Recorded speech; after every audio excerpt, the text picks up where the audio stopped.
et bienvenue sur Muriel Scrap. Aujourd'hui, on se retrouve pour un tuto carte astuce. Oui, c'est une nouvelle série.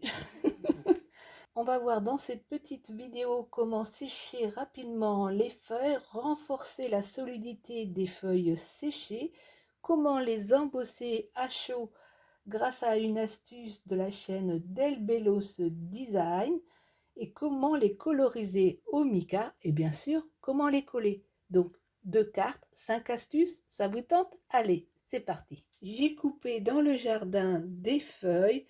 Alors pour faire du home déco, j'ai pris des grandes feuilles et pour faire des cartes, j'ai pris des feuilles plus petites. Je les fais sécher façon express, c'est-à-dire en moins d'une minute, 1 minute 30 à l'aide du micro-ondes. Il vous faut un morceau de papier sulfurisé. Vous venez mettre à plat vos feuilles. Vous pouvez prendre des feuilles avec des trous, c'est pas du tout gênant, ça fera un style différent. Une fois que vous avez mis des feuilles un petit peu partout, vous mettez une deuxième couche de papier sulfurisé. Vous prenez votre plat du micro-ondes, vous mettez une feuille de sopalin, puis votre pochette de papier sulfurisé avec à l'intérieur vos feuilles. Vous remettez une tranche de sopalin, vous posez dessus une surface lourde comme un plat en pyrex et vous passez au micro-ondes pendant 1 minute. Pour plus d'informations sur la technique du séchage rapide des feuilles et des fleurs, mais aussi comment utiliser les fleurs séchées en scrap, je vous invite vraiment à aller regarder la vidéo dont je vous mets le lien en barre de description et également à la fin de cette vidéo.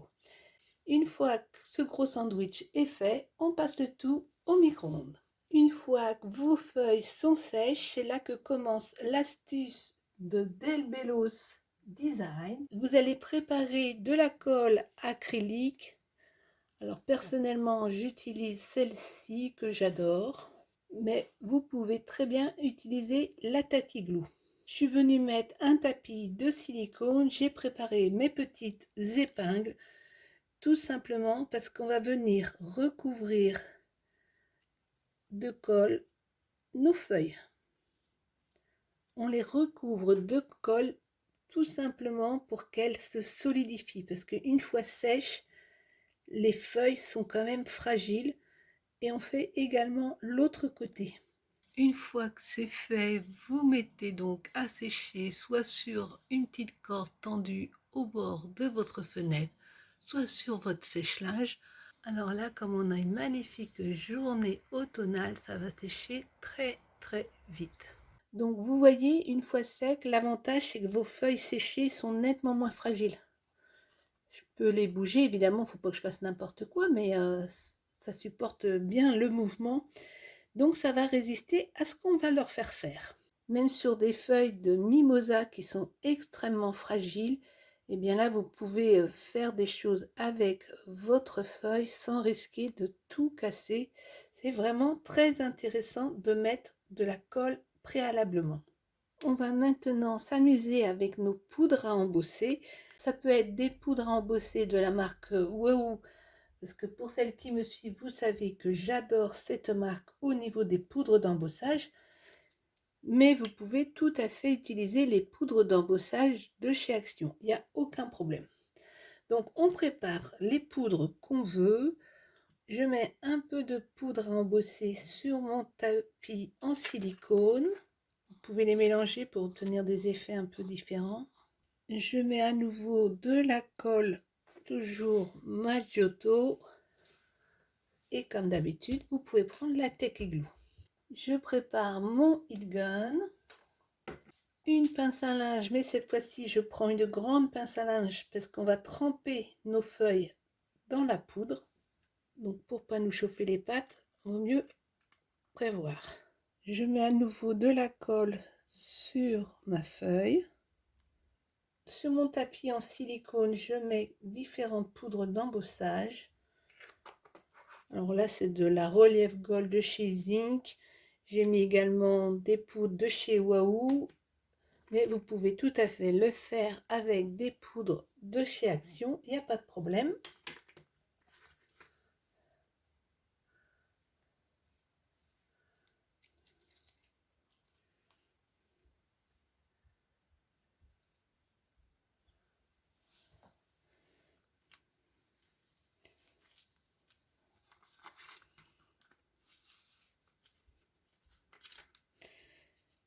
Je prends ma feuille, je reviens mettre de la colle qu'on a utilisée préalablement, hein, soit la Tacky Glue, soit une autre.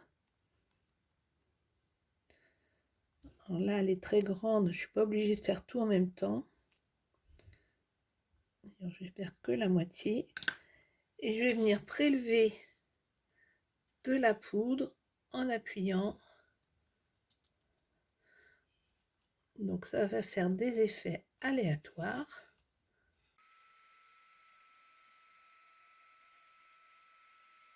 Regardez déjà les effets qu'on obtient.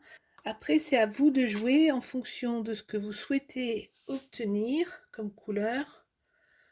Vous venez rajouter de la colle. Pas besoin de Versamark, ça marche très bien comme ça. Je vais rajouter de l'orange.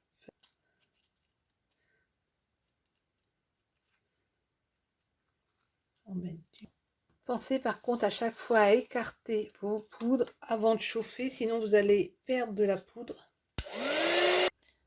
Et regardez le résultat, ma feuille est complètement transformée.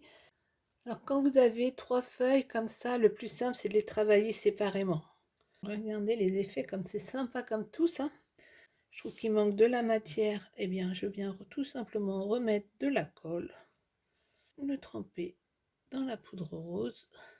Voilà, là il y a beaucoup plus de matière. Là par contre, comme la poudre d'or est une poudre 3D, elle est épaisse et donc elle cache les petites fibres. Mais si vous mettez de la poudre fine, comme par exemple celle-ci, vous aurez vraiment vos feuilles sans problème. Donc il ne me reste plus qu'à vous amuser et on se retrouve.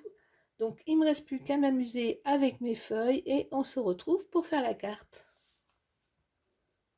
On peut utiliser des poudres de mica avec le même principe de la colle. Donc là, j'ai mis du violet et du rose.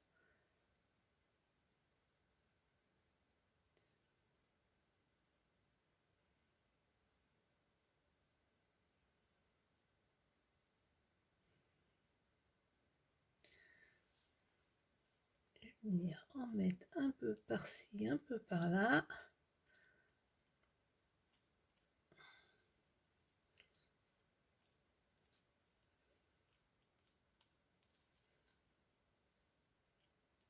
On va faire la même chose avec le rose que j'ai complètement étalé sans faire exprès.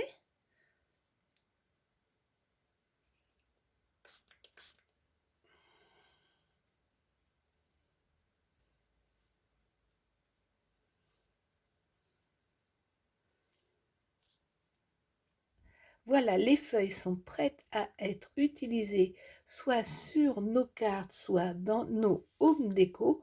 Mais en ce qui nous concerne, on va enfin faire la carte. Je vais faire 2 cartes. J'ai choisi de partir sur du papier aquarelle Action, parce que j'aime bien l'effet texturé.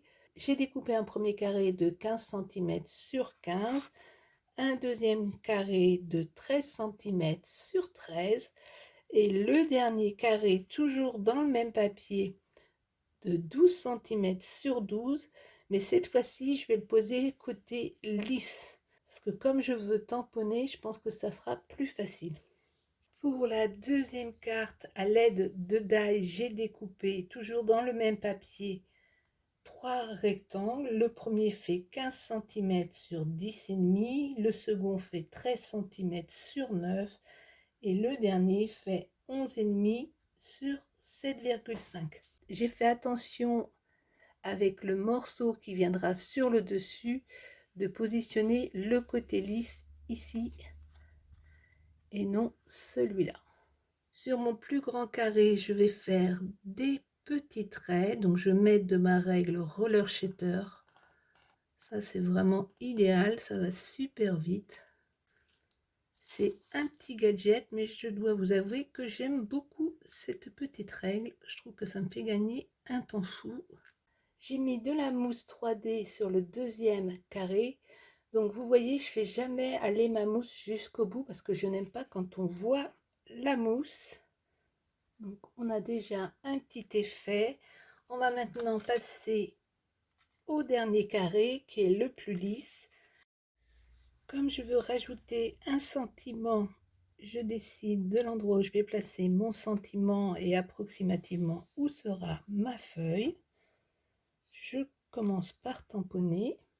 Comme d'habitude, j'utilise ma planche à tamponner et je vais tamponner avec la Versafine pomme de pin.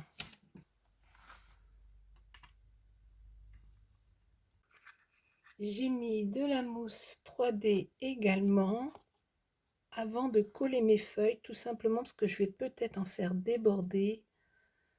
Donc je trouve que c'est plus pratique d'avoir une vision globale de sa carte. Mais alors là, c'est franchement, chacun fait comme il veut. Alors là, je dois vous avouer que je colle un petit peu parce que je trouve ma feuille très belle et j'aimerais bien qu'elle reste bien visible. Mais là, du coup, mon angle, je trouve qu'il manque quelque chose. Je ne sais pas quoi. C'est toujours le problème quand on crée, hein. On ne sait pas toujours où on va. Donc vous faites des essais jusqu'à ce temps que vous trouviez ce qui vous manque. Vous prenez juste votre feuille, vous la retournez et vous venez remettre votre colle acrylique ou votre tacky glue. Et ensuite, délicatement, vous venez positionner à l'endroit de votre choix et délicatement vous appuyez. Alors vous voyez pourquoi je n'aime pas avoir du vernis quand je scrape, c'est qu'il y a toujours de la colle dessus. Je viens mettre quelques petites gouttes parce que je trouvais que ça manquait de quelque chose par là. Donc vous voyez les petites taches, ça vient animer mon fond qui était vraiment trop blanc, je trouve. Et du coup, je trouve ça assez sympathique, le résultat de la feuille. Regardez comme ça brille de partout. Vous voyez, les petites taches viennent animer mon fond de carte parce que tout blanc, c'était un peu trop blanc, je trouve. Tandis que là, ça met en fait en valeur le blanc tout en laissant vraiment la prédominance sur la feuille, ce que je souhaitais, parce que c'est vraiment la feuille qui doit être en valeur. Regardez comme elle brille. C'est dommage parce que franchement, à l'écran, ça donne moins bien qu'en vrai.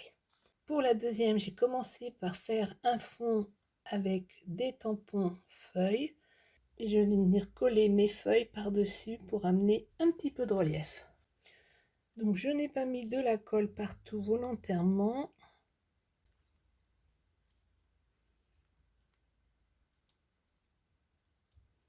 Voilà, mes deux petites cartes sont faites. J'espère que vous avez aimé ce tuto astuce. On a vu donc comment sécher les feuilles, renforcer la solidité des feuilles séchées, les embosser à chaud, les coloriser au mica et bien sûr les coller facilement sur une feuille. Un tuto 5 astuces, c'est pas mal, non? On se retrouve très très vite. En attendant, portez-vous bien et ciao ciao!